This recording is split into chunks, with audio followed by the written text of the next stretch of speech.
Okay, so here we have the entire Stunticon team transformed and ready to form Menasor. I'm going to start off by taking Breakdown and actually attaching him to the foot of Motormaster here, and then we're going to take Breakneck or Dead End. Yeah, that's it. I had to look at the notes real quickly because I'm getting him and Breakneck confused, and then Breakdown. It's a lot of breaks in this thing. I'm going to probably need to adjust the camera up here because this guy is very tall. I was actually really jazzed once I saw how big this guy was going to be once you formed them all together.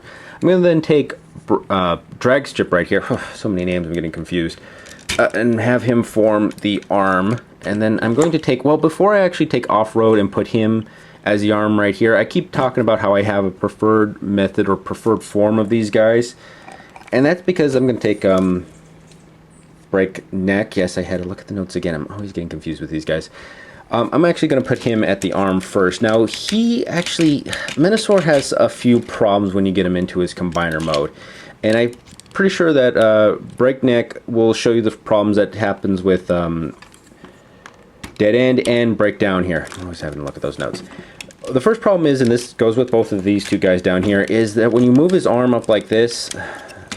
Okay, I'm just going to start off by saying it right here. When you move his arm up like this, Motormaster's arms are going to want to split apart right back here, so you're going to want to always kind of make sure those are really... You hold it like this when you actually move it up and down. And you can probably hear and see some things that are already starting to happen. First off, I'm just going to say that this, because of how flush this is with the arm, he's going to actually start to snag on a lot of Motormaster's extra little tabs right in here. And it's just going to make moving this arm kind of a pain in the butt to get around. I mean, you can probably pose him, and if you're not going to be playing with him too much, yeah, that's one thing, but any kids, it's going to be a little bit of a problem. The other thing, too, is you can see that his legs start to split apart. They don't really want to stay together all that well. I mean, sure, people out there are probably going to say, oh, but collectors are getting these. We're not kids anymore. We're not going to play with this stuff. Yeah, but he's still a toy. I mean, you should still try to think of some playability with this guy. And, well, it's holding together right now, but yep, you can see it falls apart very easily.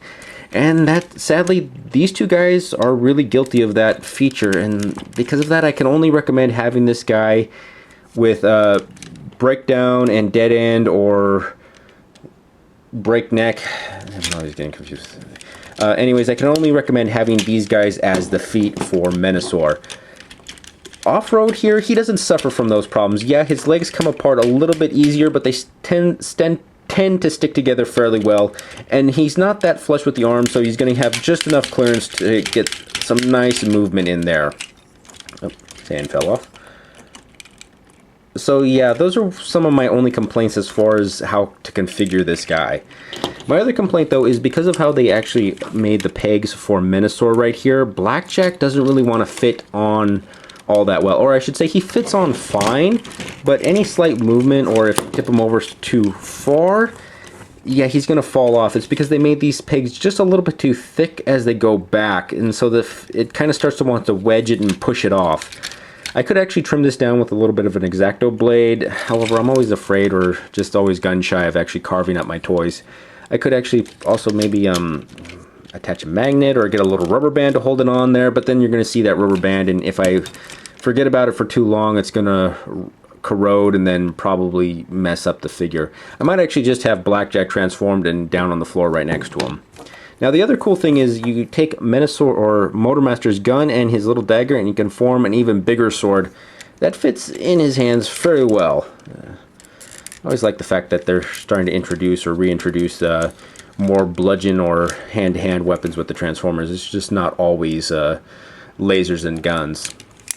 That being said, I'm going to try to just get Blackjack up here anyways to get that overall proper look. Oh, I should mention one more thing it's the legs of Motormaster.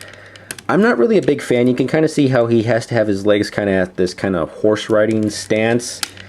Because of that, if you're not careful, he's always either going to be leaning, putting his weight on one leg or the other. Or if you're really lucky, you can kind of get him in that really wide stance. However, it just looks a little weird. And his legs kind of want to start to do the splits over time.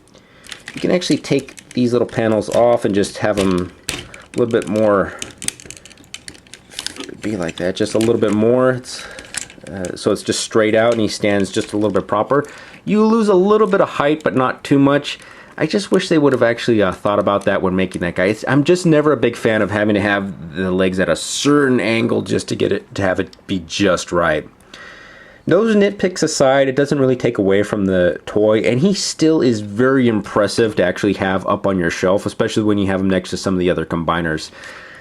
This guy is actually the one that made me fall in love with this whole Transformers Combiner Wars set. As you've seen some of my videos, he was the first one I started to collect. And I've just, like I said, I've just fallen in love with these guys. Now I kind of want as many as I can get without going into too many reprints or fan-made ones. If they can make all the original G1 Combiner guys, I'll be a happy camper. Anyways, this has been a look at Transformers Combiner Wars Menasor. Once again, thank you for watching. If you enjoyed what you've seen today, please feel free to like, subscribe, or leave a comment below in the comment section. Any advice for the show will be greatly appreciated. Who knows, something you suggest may appear on the show in the future.